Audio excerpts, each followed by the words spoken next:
we've gone out to get quotes, and it is quite literally, okay, I need to know that you've got the right insurances to cover you.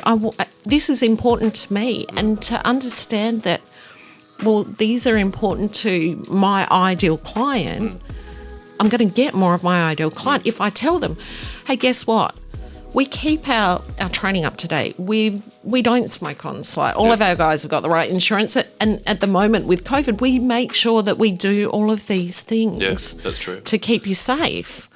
G'day guys, Clint Adams here, and I'm with Cara Lambert, and today we are recording episode number 35 of The Full Landscape. Cara is a psychologist, specialist, what is it? Social media specialist with a psychology background. Yep, I'm going to go with that. I thought it would be a good idea to catch up. I've been, reaching out to try and get some podcasts because I love doing it, and I also want to bring some value to you guys. So Cara was kind enough to come in here and share lots of tips and tricks around social media for landscapers specifically, but it obviously applies to all industries. So nice and short one, actually, and I think you guys will enjoy this. Listen to her. She knows what she's talking about, and thank you for your attention.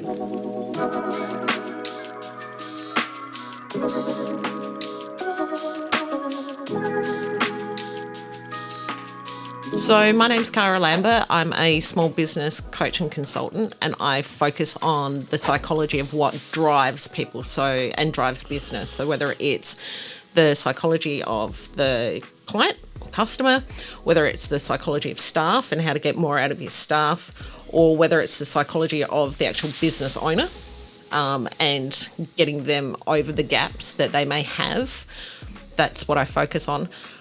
What I talk a lot about is the psychology of social media and how to get more out of the social media and how to get inside the head of your customer and get them to click on the button to make the purchase, to buy your stuff, because let's face it, that's what we want. Yeah. So your educational background's in psychology? Yeah, so I have a bachelor's degree in psychology and a graduate diploma of management.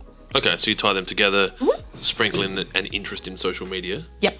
And then some experience, obviously a decent amount of experience in social media. Yeah, so I had a very typical graduate experience working for the Australian government. It was, you're a graduate, you should know websites, go build one. I'm like, hang on a minute, I've got a psych degree, guys. No shit, so you went to work for, so you got a job out of uni? Or during? Yeah. No, I got a job out of uni as a graduate. After I finished my graduate diploma, all of the graduates that I went through the graduate program with Veterans Affairs, we all had 2 qualifications and we all had volunteering experience. It was, not your average group of graduates fresh-faced. So they were all like top of the line. Yeah. Yeah. Yeah. So even though you were the best of the bunch, everyone else was too. Yeah, absolutely. Absolutely. So then they just had to find places for you. Yeah, so we were allocated to different groups. My first allocation was actually in the e-business group, as it was called back then. So it was... What's back then, if you don't... 2000. 2000. So e-business isn't called e-business now, it's just business. Yeah. So it was create a website, and then it just continued. It was, well, Cara's been working with websites. Let's get her to work on this app, or transitioning our legals to online versions. So I've been working in online and getting businesses online since 2000. 20 years. Yeah. So is there any regret there? Like, did you want to go work in, practicing in psychology? Or have you since then? No. Have I regretted it? I've looked at doing organisational psychology. That's what I love. I'm really passionate about the psychology in business. I've looked at it, but I have to be a clinical psychologist. I don't want to fix people's mental health. So to do that, you have to go further study? Yeah. And then add practice? Yeah. And I think there's one university here in Australia that I could become a doctor of organisational psych without being a clinical psychologist, which is what we all think of. And what's that, like 3 or 4 more years?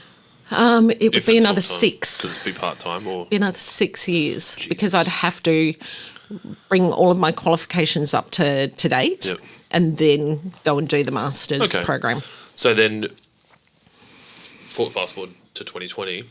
So now you're working with businesses. So the coaching and social media and teams. So do you go into any businesses and help them with their teams? Is that something that you're doing at the moment, or is it more? It's mainly coaching and social. It's mostly coaching and social. Yep. The team stuff is quite literally, because my focus is small business.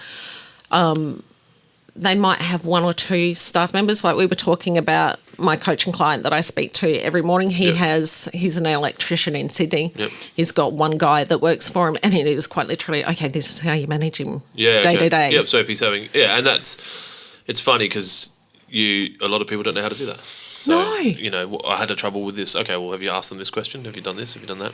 Yep. And that comes obviously from experience, but so obviously keeping in mind that our audience is predominantly landscapers, I think.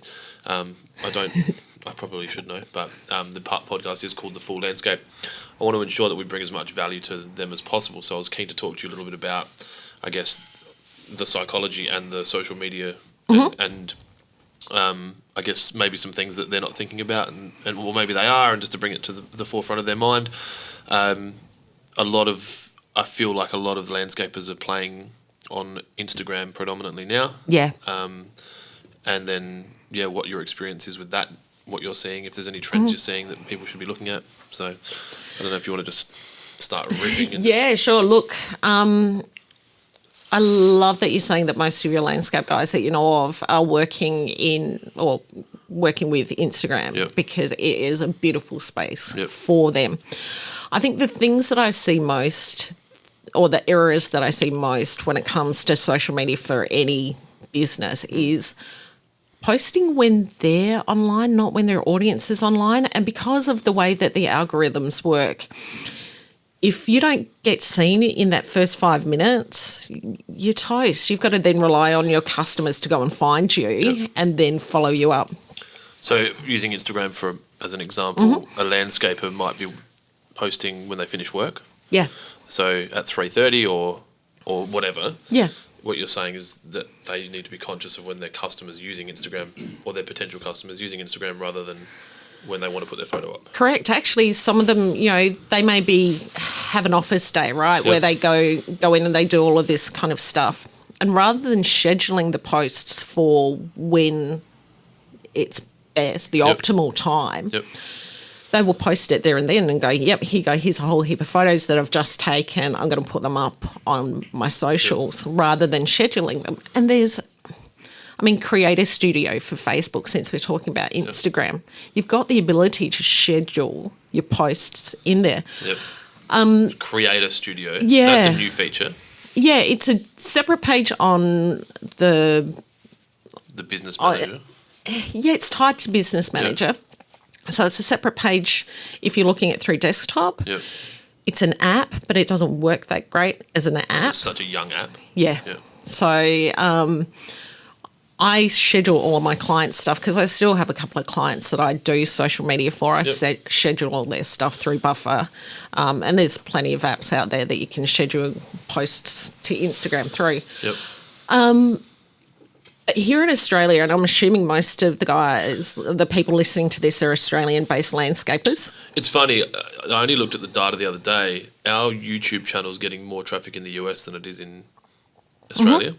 But the majority of the ones I'm thinking of when I'm talking are my customers. So they're not just in Australia, they're in South Australia. So So if I look at the stats for Australia, and remembering every business is different. So like if you've got most of your clients are mums, for example, who are up to infants overnight, they're going to be on social media at 1 o'clock in the morning when they're up tending to their kids. But if you're aiming at people, your average Joe Schmo, the research that's out there, and this is research that was done by Yellow, so, the census, Yellow census stuff, most Australians look at their socials at night time. So primetime TV viewing, and even with Netflix and Stan, most of us will grab our phones in a boring time and look at it then. So nighttime, prime time is the best time to be posting. So kind of like 6 till 9 p.m. or 7 till 10 or 6 till 10 or whatever. Yeah. So I generally say 7 to 10. And that's very convenient because that's when I'm posting. Sweet. Only because that's the only time I've got time to do it. So, and then the next best time is actually first thing in the morning, because most of us, when we get up, the first thing we grab is our phone, and I'm no different. And I'm seriously. assuming you don't have any data on how many people are looking at their phones on the toilet, but actually, it's funny, they did do that one year, and I do actually have that data, and it's mostly males that look at their phones on the toilet. It was something like 23%. So that's crazy. I know, it was nuts. Yeah. So, with regards to scheduling apps, obviously, a common question might be, will my reach be damaged by scheduling apps use? Does Facebook punish that? Do you have any knowledge on that? Or? Yeah, I do actually.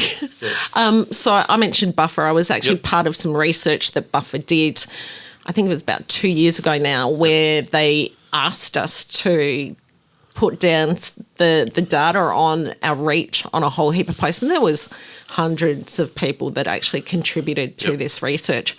They found no difference in whether or not you use a scheduling app, or whether you post live, or whether you use the native Creator Studio as it is now. I imagine if I'm thinking like the owner of Facebook, you're not going to punish anyone for using Creator Studio because you own that. Yep. So that's very safe. And obviously, if you're saying Buffer's safe, I looked at it and went, oh, well, if I owned it, I want people actively using the platform, so I want them on there. But then if they're scheduling, they're still part of it. Correct. And you want content that's engaging and that's relevant and engaging. And in fact, in 2019, Zucks actually said, we're here for relevant and engaging content. And so as long as your content's relevant and engaging, I don't really think they're going to punish you where you it's kind of counterintuitive to punish it, because they need the content for people to be there, don't they? As long as you're not taking people off of the platform. Yep. So if it's bad content, that's when you get punished. If it links to outside content, that's when you're going to be punished. Yep. If you keep people on Instagram, or if you keep hence YouTube videos being shared. Yeah, they get downplayed, rather upload a video live, make sure it's, 3 to 5 minutes long, nothing longer than that, unless you're doing IGTV. Yep. And if you're into IGTV, plan it. What do you think about IGTV, and do you think it's I guess, popped as much as they hoped it would have? I think in the US it has. Yeah. Most of the people that I know that rave about IGTV are US-based. Yep. I think here in Australia we just aren't that particularly interested in it. I feel like it's an attention span thing. Like, you kind of like, what? No, 30 seconds of video is heaps. That's enough. I've seen the video. That's it. Yeah. And, it's funny, when I do videos for my stories for Instagram, they purposefully cut it at, 30 seconds a minute. After that, you have to break it into pieces. So, or make an IGTV video and then link it back to your stories. So, so do you think that Instagram's the place to be for landscapers for a marketing standpoint? Do you think there's still merit on Facebook? I think there's still merit on Facebook. If you look at the numbers and the ages as to who is online, so this is where really understanding your audience comes to the fore for any business. Facebook, unless you're under 25, Facebook is going to be the platform where you need to hang out. Yep. And there is nothing wrong with sharing stuff from Instagram to Facebook, as long as you still have content that just goes to Facebook as well. Okay. Like, if all you do is share posts from one to the other, you're going to annoy your audience. Yep. It's as simple as that. Actually, because they're different platforms. They are. So would you agree that you should be making content that's specifically for Instagram and thinking about that audience? Because you talked about obviously posting with your audience timeframes in mind. Mm-hmm. Would it be fair to say then posting for your audience is also important? Giving them what they want, not what you think they need, what you want to show them. Oh, you have to, because you're trying to engage that person. Yeah. You need them to find the content relevant and engaging. It's not what you think. Yeah. And this is where the psychology comes in, and understanding what they're thinking and what drives them to do what they do. A lot of people will talk about, in the social media space, will talk about client avatars, my ideal client's 35, female, married, 2 kids, that's great. But what makes that 35-year-old woman with 2 kids do what she does? What makes her choose one landscaper over another? What makes them decide that they're going to actually get a landscaper in the first place? When she's got 2 quotes and they're the same, what is it? It's not going to be price. It's going to be something else. It's going to be trust. It's going to be service. It's going to be after-sales service. But not all of those things will be important for every single one of your clients. So you need to understand. And there's 5 of them. I've identified 5 drivers. There's their fears. Like, what are their fears about your service that you offer, or you as a business? What are their needs when it comes to your landscaping business and your landscaping service? What are their beliefs? So what are their thoughts that they hold as truths? And around landscaping, what are their values around it? Do they value recycled products, or do they value locally sourced products, or do they want environmentally friendly products? What are their values around those things? And then the last thing is the goals. Like, so many businesses go, well, I'm going to focus on their goals, and this is what their goals are. But there's so many other things. What do you mean by goals? So, okay, I want my front yard done. Oh, that's the goal, to get it finished. I'd like a driveway. Yeah, I want a driveway, or I want, yeah, that's the goal. Yeah. Okay, so then what's a landscaper to do then when it comes to that kind of thing? Just as you're talking, I'm like, well, the only way to truly meet those 5 things is just to be honest. Right, and talk about what you do.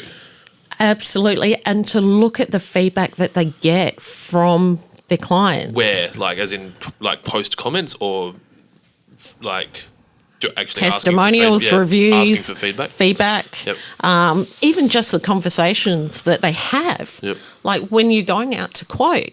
So, what made you choose us, or when you win a job? Actually, don't be shy to ask. Yeah. Why am I here? Yeah. Honestly, like, it's important for us to know. I mean, I do it here, but, if I see someone that I've never seen before, I'm like, oh, have you shopped here before? Like, it's important. And then obviously do something with that data. Yeah, and use it. Yep. Use it, because if you use your clients' words in your social media, they don't then have to guess how you're going to meet their needs, how you're going to meet their drivers. They go, oh, yeah, Clint's friendly, great service, he's got the stuff that I need, and if he doesn't have it, he'll go out and source it. That's... And the fears being, like, I guess from a tradie standpoint, that fear of, like, will they rock up? They're going to be late. Will they be smoking on site? Yep. All those things. Yeah. Will they be urinating in my backyard? Like, these, I know that sounds very... But it's relative information. It is. So what, that wouldn't be a bad... Because I definitely don't see any landscapers posting, here are our 10 site values. All of our staff have police checks and they rock up in uniform and on time. No one will be smoking cigarettes or consuming alcohol as part of our policies on site. Blah, blah, blah, blah, blah, blah, blah. But you know what? As a customer, and we were talking earlier that I'm building in the Adelaide Hills here, and so I've actually got to get landscapers in. We've got a driveway that needs to be done. Well, there you go, guys. And so, we've gone out to get quotes, and it is quite literally, okay, I need to know that you've got the right insurances to cover you. This is important to me, and to understand that, well, these are important to my ideal client. I'm going to get more of my ideal client if I tell them, hey, guess what? We keep our training up to date. We don't smoke on site. All of our guys have got the right insurance. And at the moment with COVID, we make sure that we do all of these things. Yeah, that's true. To keep you safe. Like with my clients, when the whole COVID thing started, first thing I did was post. And then when they went and did the training, the certificates were posted straight away on their socials, so that their clients knew, hey, guess what? We're doing the right thing by you. We're going to look after you. Yeah. And I remember doing an Instagram during, I guess, the peak of COVID. I don't even know when that was for us, but say 35 or 40 days ago. And I was like, I don't even know if it's right for me to be posting. I feel really conflicted because we're fine. Yeah. And I want to share because it's part of my dialogue is to share everything we're doing.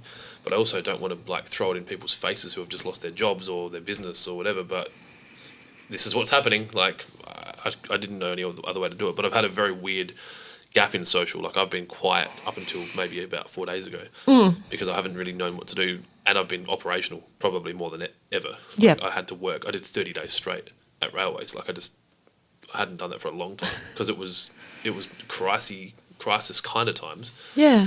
You know, if someone's sick at the moment, you lose them for 2 weeks or a week. They don't just come into work sick. No, they're off. And I think the one thing that I've said, like when we go through these crises, and we will, this is not a once-off. Continue to market, continue to talk to your audience because we want to know, we want to be reassured that... their attention's, especially with COVID, their attention's there. And I regret so much that we didn't do more content through that period because I was worried about what people might think if we were doing a podcast. Like, there's like sick people around the world and you're doing a podcast? Like, well... What are they going to do? They're going to sit at home and look at socials. Podcast. Yeah, that's right. So... No, absolutely. I'm all for that kind of stuff. I understand some businesses go, I feel a little bit weird about it. Coming into this, one of the things that I want to say about landscapers is that, and I've really enjoyed looking at your series about laying the turf at your place. Yeah. There's none of that, is there? There is none of that. I tell them all, and it annoys me, and I hope that one of them does it. Just one, because everyone will do it. Because they're like, yeah, but we don't want to give away our secrets, or customers don't want to see that, or like it's like that's you're thinking that. No, I do. I do. Whilst it's nice to see a pretty picture at the end where it's all styled and done up, and I've worked with garden designers at previous homes that I've run and had landscapers, and it's great and it's nice. But you know what? Be honest with me. If this plant didn't work in this particular spot, come out, and I've had it. Yeah. Like, come out and say, look, you know what? We tried this plant. It didn't particularly work. And I think this is the reason why, and we're going to swap it out for this. Yeah. Show the transition, educate your audience. It's not just showing these great inspirational posts and photos at the end going, which is all great for the gram, seriously. That's all it's for, is for the gram. But show us the stuff behind it because we know that there's work to be done. Yeah. Show us. And because that then helps manage the expectations of your clients 100%. Going in. Well, imagine, they watch a video, a time lapse. I know one of our clients has got a time lapse that he sets up a lot. He did a job, they called it Lindock, and we did a deep dive there. So that's one of our videos where we went and looked at all of the job. They had a drone on site for a lot of it, but they had a time lapse set up on the neighbour's air conditioner for the whole job. So it was like 3 or 4 months of time lapse for the whole thing. So that really shows like what has come in, what's been removed from the site and then put back in to create what people walk in. And unfortunately, people have got this misconception because of Backyard Blitz and the block that you can landscape a backyard in 7 days. And oh, no, isn't it done in 30 minutes? That's how long the TV show's on for. So, and I think that's probably, if people were listening and watching to this were to take anything away, I think the first person to fully document the whole process will win massively. They will win, but the thing is you can't just do it once. No, it has to be forever. Yeah. Have a unicorn and just be filming all the time. Or do it yourself. Set it up as a time lapse. You don't have to show the whole... Yeah, that's right. Please don't show the whole 4 months of it. Well, if a 4 months time lapse cuts back to 2 minutes, then that's fine. But perfect. We did that lawn one that I did, again, because it was during COVID, we didn't have Michael there because it was at my house. And so I was filming that, and that's pretty bad. Like, well, I thought it was bad, but Trent, who did Michael's job before, he came in yesterday and he's like, I really like that video. I was like, no shit, like. But the guys don't. Because it was real. Exactly, it is real. We know the difference as clients. We know the difference between heavily edited and produced content versus real and raw content, and I will take real and raw content any day, honestly. Yeah, Because I mean, it's always been a case, like the world talks about, as long as the sound quality is fine, yeah. everything else is good. And the beauty of it is that you don't always have to have sound. Yeah. Yeah, true. If you're showing, like, and seriously, let's face it, we don't want to listen to landscapers. Or me. Just say it. Maybe. for 4 months. Yep. Like, you know, take the sound out of it. Just have some music over it. I mean, put it on TikTok, get some great music over the top of it. When you were talking about the no sound, my first thought was cooking channels, right? You could have a 1 minute on how to make, say, a cake, but just by tipping stuff in and the word saying 200 grams of flour, 200 grams of this, that's no sound. And everyone completely gets it. Yeah, absolutely. Like if you look at a lot of those videos, like Matt Dan's one that comes to the top of my head, I think Tasty is another one that you see on Facebook. There's no sound. There's no talkovers on those. Well, a lot of times people can't have the sound playing. If it's that mum in bed at 1 a.m. trying to settle a child, the phone has to be on silent. So it's the other side of the coin where no sound's actually better. Yeah. And they don't need, hey, how you going? You're, oh shit, the kid's trying to sleep and turning it down. Have you dabbled with TikTok at all? Is that outside of your target demographic? It is outside my target demographic. I went on, I grabbed my handle on TikTok and I deleted the app. Yeah, seriously. Just to have the handle, yep. Yeah, okay. We've just started playing around with it a bit more. But that's just me being me. Just trying to be across stuff. So. And I think there's nothing wrong with that. I enjoy it. So. It's just a matter of how much time you want to invest in a platform. Yeah, it takes a lot of time. And where your audience is. Yeah. Well, and I guess I'm a bit of a goof, so TikTok's going to probably be good for me. We come up with some funny ideas of things we can do with it. And I'll just do a random thing and put it on TikTok, and if it's another 100 people in the world that know who Waterpro is, absolutely, and one of them buys a sprinkler one day or not, all good. Do you have a theory around how many times people should be posting a day on Instagram and or Facebook?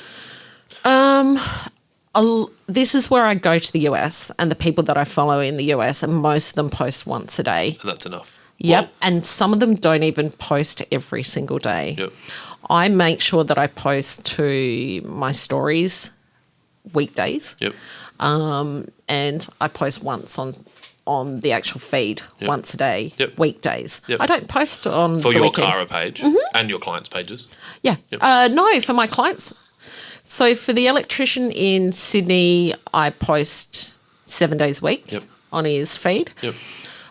Some other ones we don't post to Instagram at all, but we post to Facebook twice a week. What's your opinion? I know you have, I guess, probably more success on organic reach than maybe your contemporaries or other people that are in your market. How do you feel about paid advertising and what people should be doing around boosting posts versus targeting? Yeah, please don't boost posts. You're wasting your money. Yep. That is my final thought on boosted posts. Don't boost posts. Just don't. Yep. The cheapest way to actually run any kind of social media campaign on Facebook, so Facebook and Instagram, I whack those two together, get your list, upload it to the ads platform, and then Your list being email addresses of your clients, and then say to Facebook, hey, I want you to find people that are between 0 to 1% different to these people, 1 to 2%, 2 to 5%, go up to 5%. And target them. Yep. It's the cheapest way, because what you're doing is you're saying to Facebook, look, I've already got these people, and as long as they've registered Facebook with the same email address that you've got, which is very likely they have. Yep, you're going to score more clients, and it's cheaper. What's the minimum number of email addresses you think you'd need for that to be effective and successful? 100. Yeah, I thought 100 would be about the right number. That's pretty crazy. Yeah. And they'll say, oh, look, you need 1,000 people or 2,000 people on your list. Nah, you don't. It's funny just thinking about it. I think I've uploaded a list and I haven't done much with it. But it's funny what you know versus what you do. Yeah. Because I get lazy and busy and I'm like, I'll just not boost it, but I'll quickly put an audience together and just use the list. The same audience. It's so much cheaper because Facebook doesn't have to think so much about it. Yeah. It just goes and finds other people who like similar pages. There, it runs the algorithm. I hate saying algorithm all the time, but it runs that. And yeah, it does. And finds more people like that. And it's just so much cheaper as well. Yep. So, like, a lot of my clients will then ask. So the first ask is, how do I target an audience through ads? The second one is, how much do I spend? So here in Adelaide, $5-10 a day. Seriously, you don't need to spend any more than that. Sure, the more you spend, the more you get. Yep. And it is quite literally that linear. But you don't need to spend a lot of money. So it's something that you can have ticking over. And if you've got a website, if you run to your list, your email list, and if you've got a pixel on your website and you run to people who have visited your website and been pixeled, very cheap way That's all you need to do is have that running all the time. Yeah. Because the pixel change, like obviously people that are pixeled to your website's continually changing. I guess is there a fear that if you just have the same 1% against your list audience running all the time that it becomes dead? You know what I mean? Like if you just turn that on at $5 a day and ran it for 365 days, by the end of that, is it like these people are like, I've seen this, or that repetitiveness is... No, that repetitiveness is actually dealt with when you do the ad, because you can set timeframes as to how often they see that ad. Yeah. Yeah, okay. Cool. That's pretty cool. So I can't think if there's any other questions that are related to that. I really wanted to just make sure that we kind of put together a quick, these are the things you should be doing. Is there anything you want to add? Yeah, so I think the things coming into it were, just don't show me continuous photos of your stuff. pretty Yep. thing. Tell me how to look after my landscaped garden or even my driveway after, you've done it. Yep. Show me how to do it. Because the thing is the more that you show people and help people, they will get to a point where they can't do it themselves. And who will they come to? They'll come to the person who's continuously shown them how to do it and helped them along the way. Understand your audience and understand what drives them, those 5 things that I was talking about, the fears, the needs, the beliefs, the values, and the goals. Yep. And use those words in the content that you put out, because it's all about them. Sorry, guys, it is not about you. You do pretty stuff, but we're the ones that are actually paying you. It's interesting how much the landscapers I see protect their Instagram feed, like the look of it, and how much they care about the... Oh, the 9, the perfect 9. Yeah. Oh, no. So, that was one of the things that I actually got rid of. Once again, after looking at a lot of people in the US, the people that speak a lot on Instagram, I looked at it and went, you guys don't worry about the perfect 9. Oh, and for Instagram, show us photos of you as well. Put you in the picture. Yep. Yeah. Post at the right time. And... what was the other thing? There was something else that I was thinking of earlier. Well, you talked about posting for your audience, post at the right time. Cover those 5 things. Cover the 5 things. Oh, and a call to action. Yep. Here we go. Yep. That's the last thing. So make sure you tell us what to do. Now, it may seem really obvious that you have to tell us to click on the link, go to your link tree, call us. But everyone's pressed for time. Tell us what to do. Linktree, something you just mentioned. Yep. Talk about that, because that's probably something I don't see a lot of people using. Okay, so Linktree is actually a piece of software. It's an app where you can put, how you're only allowed one link in your bio. Yep. So it will set up this tree of links for you to actually go, here's a link to my blog, here's my link to my contact page, here's my link to whatever, things, here's the free download that you can get, whatever. So it's a great way to do it if you don't have a website. If you have a website, I'm all for setting up a page, and this is how I've done it. I've set up a page called Instagram on my website, and that is where my link tree is, and it is a very bog standard page. So it's got all the links. And then if you want to post a new article and say on your website, you can have it on your link tree. Yeah, and it is quite literally, links in the bio. What are the top apps that come to mind that these guys could be using that are inexpensive to help with, say, Linktree, Buffer? Mm-hmm. There's other buffers. Yeah, so Buffer is free. Yep. There is a free version. Yep. That's a great one. Canva. Yep. Canva is free. Yep. let me see, I use Movavi for video and video editing. Yep. It's very cheap. It's a one-time purchase. Is that Apple fee. or Apple Android? Apple Android. I'm actually an Android user. Yep. So what else would there be for them? Download the Pages app Yep.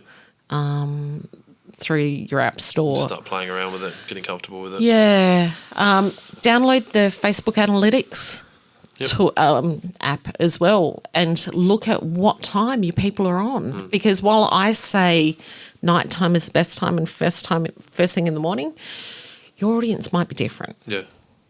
It's not likely to be, but it may be. Yeah. So there are a lot of apps out there that people can actually use.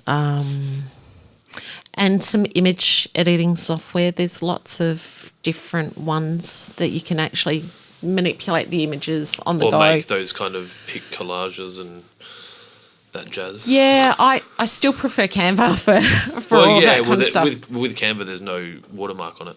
Exactly. That's why I prefer it than pic collage. Have you used the Canva app?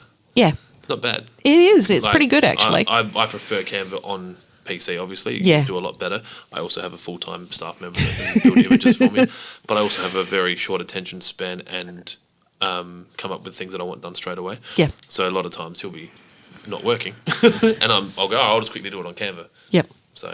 And what I like about Canva is that I've set up a whole heap of templates and I just drop images into it so I can change stuff up really quick. Yeah, and on your phone, because you just have to drop the image and then drop it back behind the template or in front of the template, JPEG, and you're done. Yeah, it's sweet and easy. And the good thing is that if you've started something on desktop and you want to post it from your phone, they're all there. And you download it, save messing around, trying to transfer files between your phone and desktop. No. A question that's popped into my head, hashtags. Yeah. How many hashtags should people be using in their Instagram posts, do you think? 10. No more than 10 or always 10? Between 10 and 15. In the post or in comments? In the post. Yep. Sorry, vibrating. Yeah, okay. Because that's, I guess, people... I'm currently trying to grow my Instagram on 4 different pages, and I'm playing around with hashtags now, just seeing what gets better and what hashtags are working. Something that people might not know is that you can actually search for hashtags. Yeah. And like say, what are the most popular hashtags for landscaping, and then it'll bring up bunches of 20, I think. There's a fair bit. And I've just gone through and cleaned out stuff that's not relevant of those and have them saved in notes and... Yeah, so save them in notes is great. I have 2 levels of tags. So there's a couple of different services you can use to see how many posts actually contain that hashtag as well. So anything that has over 500,000 uses, what I do is I call them my mega tags. Yep. And I will use those in stories. So I will share a post from my feed to my story, and then I will hide the mega tags in my story. So all I do is copy and paste them, and then I change the font color to the background color, which you can do with your text. Oh, shit. And all of a sudden they disappear because they're the same color as the background. And so that'll show up in people's search. It will show up in their search as well. And because Instagram seems to be prioritising IGTV and stories, it means that your post, like your story, comes up and your information comes up higher. That's a wicked hack. That's my favourite one today. Thanks. I'm going to use that. You like that?